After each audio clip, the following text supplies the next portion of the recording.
Did no contact fail if my ex hasn't reached out? Is the question I will answer today in this video. My name is Alexis. I can help you getting back with your ex, and my job is to help people like yourself, coaching them along the way to find the right solutions, to take the right action to get back with the ex and create that relationship that you were creating before the breakup happened. I'll detail everything about whether your no contact failed or not after the jingle. IGetMyExBack.com. Everyone deserves a second chance. There's one thing you have to understand about no contact is that no contact works for you too. Before I detail this, I want to remind you that I put together a quiz for you to know if you have any chance to get back with your ex. Maybe you have a little chance, maybe you have a lot of chance, maybe it's almost a done deal. So why don't you take the quiz to know right away in less than 3 minutes. The link is in the description, and you can have a look, and also along with the score, and hopefully you have above 15, which means that there is a chance for you to get back with your ex. Along with the score, you'll have some recommendation and tips based on your profile. So have a look. It's free, it takes 3 minutes, and you'll get a result right away. So people think that because I have no news, then no gain. I have no news, then it didn't work. There's no news, so I failed. You shouldn't see it like this. No contact also helps you to heal. By contacting them, you are doing two things. And you were probably in that situation before you started no contact, or maybe you are considering doing no contact, but you're not so sure. These are the two main reasons, or the two main things that happen when you don't do no contact. So when you contact your ex, because I don't like double negations. The first thing is you're feeling that anxiety monster, what I call the anxiety monster. Breakup is hard, and you have to cope with that pain. And you think that in order to cope with that pain, you need answers. You need to contact your ex. You need to recreate that connection. You need to you feel that by having them around, they won't move on. They won't forget you. And so what you do is you contact them and you feed that anxiety monster, because when you do that, it's exactly what you do when you have a craving for food or for alcohol or any sort of drugs. Because a breakup, the way it works in your brain is really similar to withdrawal syndromes when you stop a drug. So my point is, when you do that, you just have that shot of dopamine whenever they contact you back. But very often, because they'll be pissed, they want that breakup, they want that space, they want that distance, they won't reply. And by doing that, you're creating really everything for you to be depressed, to be anxious, because you're gonna send a message, you feel like, okay, then I need to rethink about what I should be sending next. And you send another one, and that escalates in a way and creates that strong anxiety. And this is why no contact is really helpful for you to feel at least more at peace right now. Because no contact is not about moving on and forgetting about your ex, it's temporary. And we look at how long and what you should be doing at the end of no contact. The second thing that happens when you don't do no contact is you are confirming to your ex basically that they made the right choice. You're projecting an image of yourself pleading, apologizing, of a loser, basically, simply put, because you're chasing that person who clearly told you, I've made my decision and I won't change. There's no future together. Okay? Now, it is something they say right now, but the more you try to convince them, the more you try to talk them out of this, the stronger they react. Okay? So you should stop contacting them at this stage, because otherwise you are basically potentially ruining your chance to get back together. And that's what I assess as well in the quiz, is whether you've done no contact properly or not. The second thing really important is that it creates curiosity. And it's a precursor to attraction, to seduction. It is normal for them to be curious. You spent a lot of time together, you built something together, and they will be curious what you're up to. You're important in their life, regardless whether they said awful things to you when they broke up. You are an important part of their life. So they can't forget you, And by not having any news from you, they'd be curious. And you can only do that if you do no contact. And in that case, it's okay to reach out if you've done no contact properly. If you think and sure that actually your ex is curious about what you're up to. I'll detail everything after. Don't worry, don't worry. But the thing is, don't blow up their phones when you stop no contact. The whole point is to de-dramatize the relationship. You want to create a easy, simple connection with your ex. You don't want to create that thinking in their head, oh, it's him again. Again, he's like so annoying. You know when they're like, I don't know, with friends at dinner, it's like, it's my ex again. You know, it's like, I can't let go. So don't be annoying. Don't create that need to reject you. You know, they rejected you one time, and the second time will be stronger and they'll be nastier. So be really mindful about that. And when you feel that you've done too much, you back off and you leave them alone. I'll detail towards at the end what you should be doing in more detail. But it's really important for them for you to respect this, because otherwise you're going to be back to when you were not doing no contact, and you're going to really dig your hole a bit deeper. The whole point of no contact is when you reach out, they'll be less defensive. They decided to end the relationship and they will put a shield. It's like, this is my decision. I know what I want. I'm an adult.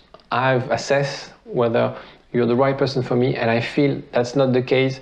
And so anything you'll say from this point will be meaningless. The thing is, after no contact, their defense will not be up anymore.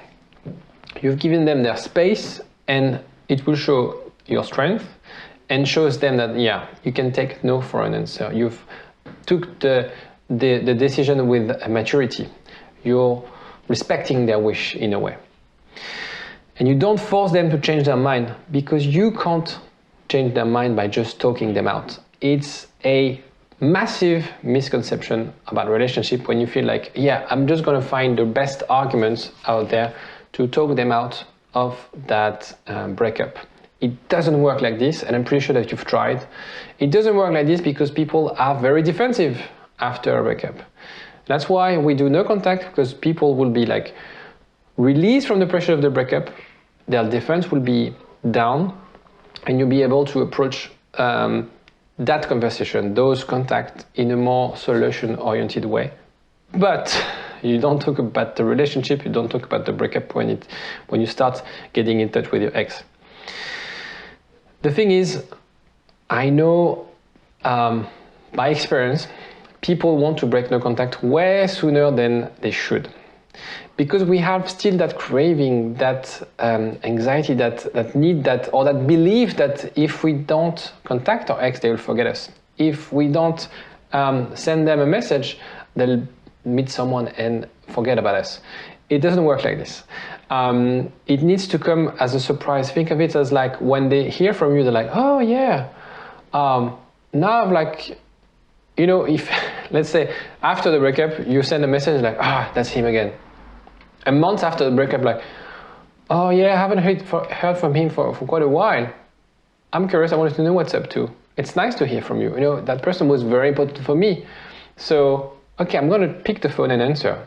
I'll be more in the state of mind to reply, in the state of mind to have a discussion with that person. There's no animosity anymore. And so that's why they need to digest, they need to reflect, they need to experience the breakup. Let them experience the breakup. 3 reasons. They see that you're not chasing them. This is why they are more likely to reconsider. Chasing them is the worst thing you could be doing if you want to get your ex back. If you don't give them the breakup, you irritate them, you annoy them, and you make them your enemy. You make yourself their enemy. Okay, it's the other way around. You know, we talk about defense, enemy. Here, the weapon is no contact. It's sort of showing with flowers. You know, that's like the very Gandhi style of way to resolve that conflict. It's not by confronting that person up front, saying like, no, you're wrong, and I will change, and I've done this, and I've done that. No. It's more about acceptance. It's more about respect. It's more about time. It's more about showing up with a plan, showing up with a vision. Third one is if you back away, you don't hear from your ex, it doesn't mean that no contact has failed. And that's even though no contact is an amazing strategy, the thing is, because you're hoping for your ex to contact you, a lot of people, and I think it's maybe 50% of the time, the dumper won't reach out, but it doesn't mean it's over. And that's what I do actually, and I will explain you what you should be doing. Few reasons that your ex didn't reach out. The first one is maybe they think you're mad at them. Because they know that you suffered that breakup. They know they feel it would be awkward to, get in touch with you, like, you cried, you begged, and I feel like, it would be painful for me to see you like this again. Maybe they fear rejection. Maybe they've changed their mind, but they feel like, okay, I took the decision, he or she really took it badly, or even if you took it the right way with maturity. But if I go back, I'm not so sure that they'll accept me. Maybe, when I say I'm gone, they'll feel like, well, that's your choice. Bye-bye, I'll never see you again. And so that they have that fear. It's very common. I have a lot of, not a lot, but I have a few dumpers who contact me because now they want to reach out and they don't know exactly what they should be doing. Maybe they think you moved on. By being away with no contact, they have no news about you, and they feel like, well, they moved on, so I look really silly to contact them if they are dating someone. I would look like really a loser. And the fourth one is maybe they have this avoidant attachment style, and they really have that distance, and they want to create that distance, and it won't feel natural for them to reach out. It doesn't mean that they're not interested, and it doesn't mean that you shouldn't take that first step. And it's really important about first step and not 10 steps ahead. So it's really about how you can match their style, create that safe space for you to reach out and for them to understand that they can reply because it's safe to reply. It's not going to be drama type of conversation that you potentially had after the breakup. It's really about two people that loved each other, that potentially still have feelings because they still have feelings for you. And really about, engaging that conversation. And it doesn't need to be about the relationship, doesn't need to be about the breakup. It doesn't need to be about the future, but the project. It's really about, hey, what are you up to? I'm curious about you. And it is how you start it. What to do? So I can give you some general guidance.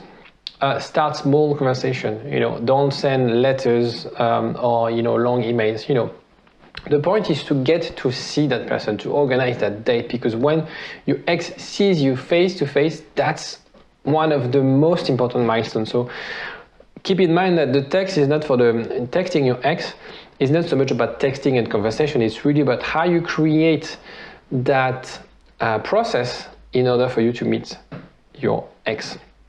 So be funny, be light. Don't talk about, you can talk about the weather, the news, your boss who annoys you, whatever that also you have in common. You can also refer, there's few tactics to refer about good memories you had together. You can drip feed the fact that you've changed, but don't show it off too much. Obviously, you don't talk about getting back together. Avoid that topic at all costs, at least, even on the first date. At least don't talk about this, unless they mention it, but don't talk about that. But you see, there are so many criteria, there are so many things you should be saying, you should be checking, you should be assessing.